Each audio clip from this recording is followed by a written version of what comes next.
Welcome to the 360 Podcast, an all-around look at student-centered education. I'm Laura Gellin. And I'm Adrian Pumphrey. And this week we chat with Dr. Peter Gray, author of Free to Learn, about the importance of play and the implications for teaching and learning. Enjoy the episode. Well, Dr. Peter Gray, thank you so much for joining us on the 360 Podcast. I'm very happy to be here. So you talk and you've written about play, and you've got your book Freedom to Learn, I've read that you've said children come into the world with an instinctive drives to educate themselves. What happens after that? Well, what do I mean by the instinctive drive to educate themselves? Let me start with that. Okay. So there's no mystery about this. They come into the world curious. Mm-hmm. They're born curious. They're immediately looking around the world and figuring things out. They want, as soon as they can move, they're moving to explore the world around them. Uh-huh. They're acquiring language all on their own by listening to language, playing with language. So they're curious. They want to figure out the world. That's part of the educative drive. They're playful. They want to play. So curiosity is how children acquire information about the world. They're looking around, they're figuring out what's out there, what can I do with the things that are out there, what are the possibilities with this. They're squeezing everything, dropping things on the floor to see what happens, So that's curiosity, and then play is doing things and developing skills. So these are two parts of education, acquiring information and developing skills. Children play when they're free to play a lot, which our children unfortunately are not today. But throughout most of human history, when children had freedom to play, they played at all of the kinds of skills that are important for people to learn everywhere. They played at language, developing the language. They played at building things. They played at physical things, rough and tumble, and developing their bodies that way. They played imaginative games where you're developing hypothetical thinking. Imagination always involves hypothetical thinking. What would happen if there's a troll under the bridge, and so on and so forth, right? They're playing socially, most important. They're playing with, they want to play, kids more than anything else want to play with other kids. They're learning how to get along with other people. They're learning how to tell whether their playmate is having fun or not having fun. That's an incredibly important skill, because you can't have a good marriage if you can't do that. You can't have real friends if you can't do that.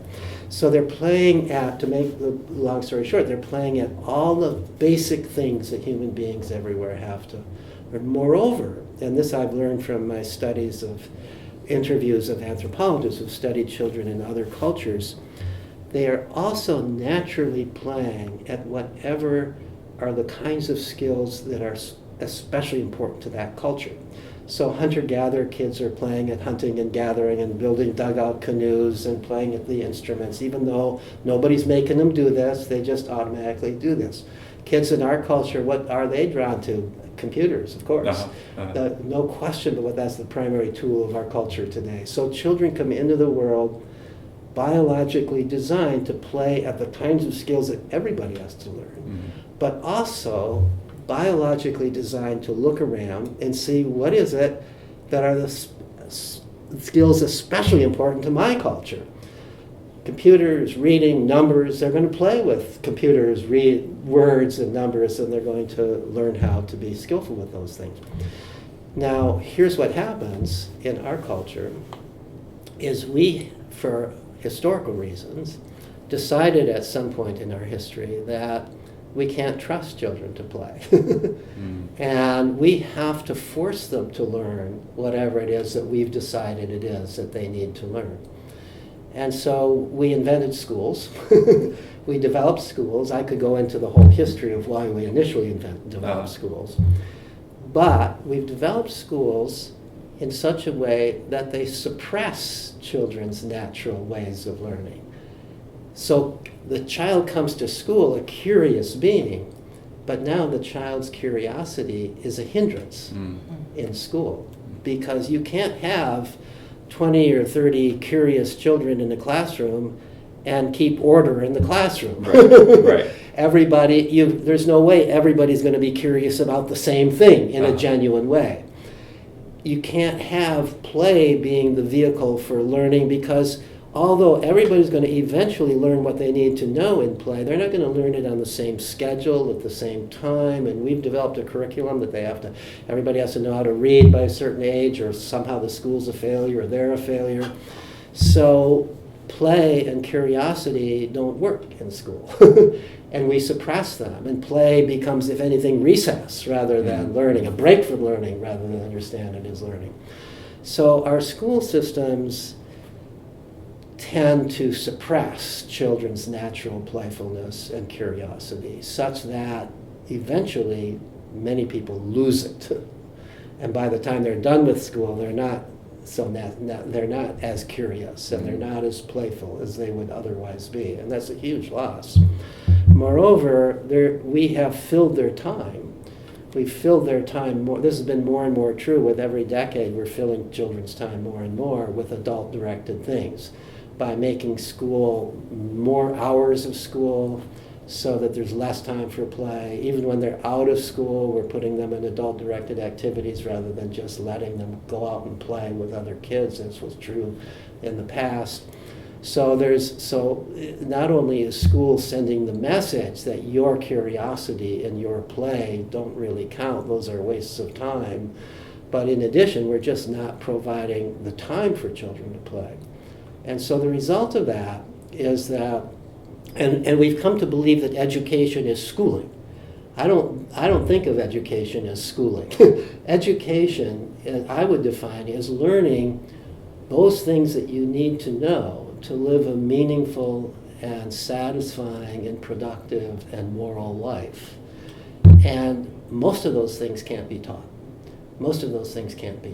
They can only be learned from experience, and they experience for children that is the most prominent experience for learning these things is play. So I have so many questions to you. But I think where I'm going to start is, so then what can we do as teachers? I mean, we're part of this system, and we have to give grades, and we have to give assessments. We have curricular goals. We have all of these things. Right. But how do we think of our classrooms differently? How can we think of assessments differently? How can we think of our job differently in order to encourage and nurture those natural instincts of curiosity and play? Right. Well, let me answer that question by describing a project that I've been involved in. So I'm one of the founding members of an organization called Let Grow. And the other founding members include Lenore Skenazy, who wrote the book Free Range Kids, Jonathan Haidt, who wrote a popular book called Coddling of the American Mind. And we started this foundation in order to work with schools and with whole communities to bring free play back into children's lives to the degree that we can. And so let me describe what we're doing with one school district. There's a school district on Long Island, the Patchogue Medford School District, Long Island, New York. And the superintendent of schools, Michael Hines, had read my book, Free to Learn. And he contacted me and the Let Grow organization, and he said, so here I am, I'm a superintendent of schools, and he confessed to me that he hated school as a kid. And here I am, I'm the superintendent of schools, and I'm unfortunately seeing kids growing up, anxious, depressed, some of them hating school. What can I do about it? And and he was eager to have us work with him. So we're starting just with the elementary schools there, and in his district there are 7 elementary schools, K through 5 schools. And so he has made with our consultation, some huge changes in the school. Some of which required a fair amount of courage on his part, because they ran against what many teachers thought was necessary, ran against what many parents thought was necessary. So, but instead of continuing to move in the direction of more testing and more rigid schooling and more hours of homework and all of that, he abolished homework in the elementary schools. There's absolutely no evidence, and he's convinced there's no evidence that homework is in elementary school has any advantage whatsoever. That children are not learning any more because they're doing homework than if they didn't do homework. So that gives at least the opportunity, the freedom. When you're out of school, you're out of school, right? School doesn't go home with you. So, and it also tends to remove the idea that parents have to be assistant teachers and that their job is to continue this kind of thing at home with their kids. So that was a big step. He increased recess, whereas there was this tendency to decrease recess. He told teachers that don't worry so much about all the details of the curriculum. Be attuned to the kids in the classroom. Do things that follow their lead to some degree. To make the classroom itself more playful. It can't be pure play. It's not play by my definition, but it can be more playful. So that was part of what he did. In addition, and this is to me the most interesting thing, he instituted what he called play club, because everything in school that's not a course is a club, right? So instituted play club. And Play Club takes place at present just one day a week for an hour in the morning before school starts. My ideal would be that it took place every day after school for 3 hours from when school day ends until parents are home from work. But during Play Club, most of the school, the art room, the hallways, the gymnasium, as well as the whole outdoor playground, are open for children to play in whatever way they want. There's art supplies, there's all kinds of things to play with, there's balls, there's things. And it's age mix. Age 5, the kindergarten kids on through the 5th graders are all mixed together, the whole school together. At first he thought there would be only a small number of people who signed up for this, but it turns out everybody wants to do it. So there's typically 150 or more kids all playing together for this hour a day beforehand. Now, I was concerned when he told me that they would have to have teachers monitoring it. I would have rather it not be teachers, because I was afraid that teachers wouldn't be able to refrain from teaching. They would see it as their job to teach. And this was not a time for teaching, and this is not a time for intervening. So my suggestion to him, and he had me meet with all the principals of the school,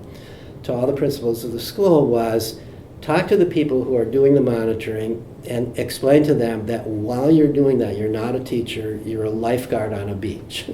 You're there to save a life if somebody's life is seriously threatened. You're not there to tell people what to do. You're not there to break up little fights. Let the kids work that out themselves. You're not there if somebody skins a knee to run as if has to be dealt with. You're not there if you see somebody who looks sad. You're not there to go and cheer them up. This is up to the kids. Play is where children learn to solve their own problems, overcome their own quarrels, figure out what to do, figure out how to be happy if you're not happy, help other people be happy if you see somebody who's not happy. This is for children to learn that. So to my great pleasure, the teachers took this seriously. And I'd been there to observe it because there was at one point where the NewsHour program was doing a segment on it, and they had me there and Lenore Skenazy there to comment on what we were observing. And it's just remarkable. I mean, the kids are really and truly playing. They're running in the hallways, they're tossing balls down from balconies, they're playing as kids play, and they're being allowed to do it. And it turns out that even the people who were skeptical about this from the beginning are now raving about it. That the teachers are all on board with it. The principals are very much on board. The parents, some of whom were initially skeptical about it, are raving about it on their Facebook page. The kids not only are willing to get up for an hour early, but they're insisting to their moms to be sure and get me up for play. This is the most important thing in their week, is this opportunity. It's not enough, but it's a little bit like giving a cup of water to somebody in a desert. They're not getting as, they should have, at least 20 hours a week of this kind of play. But 1 hour a week at least helps. Now, and what the people at the schools are saying is that the kids are much happier in school. The teachers have a better impression of the kids because they see how well they can handle themselves when they are free. They see that, this particular kid who seems kind of stupid in the classroom actually looks brilliant out there and playing, and they have a new respect for him and for the kids in general. And it's created a more playful attitude in the entire school. So this principal, although in a way, he was running against the culture, and there was some pushback to do it. He courageously did this, and he's become somewhat famous for it, the superintendent. And in fact, to the regret of the school district, he's been hired away by a bigger school district now. But I'm sure that this school district is going to continue on with what they're doing, and this seems to be spreading. There are now more schools that are contacting Let Grow that want us to work. And there's various other ways where we're working with whole communities to foster play within the community. One of the things that's happened in our world, which is so sad, is that because it is so rare today to see children out in the world without an adult with them. This is a tragedy that children can't just go out and play with other children without an adult. But because it's so rare, we've come to think of it as negligent parenting, to allow your child to go play in the park without an adult, or to walk to school, or to do these things. So we're working with whole communities to change that attitude. And at this point, there are two communities, two towns, both in the east, who have signed on with us, and they've become free-range cities where the police are on board with it, the Parks Department are on board, the schools are on board with.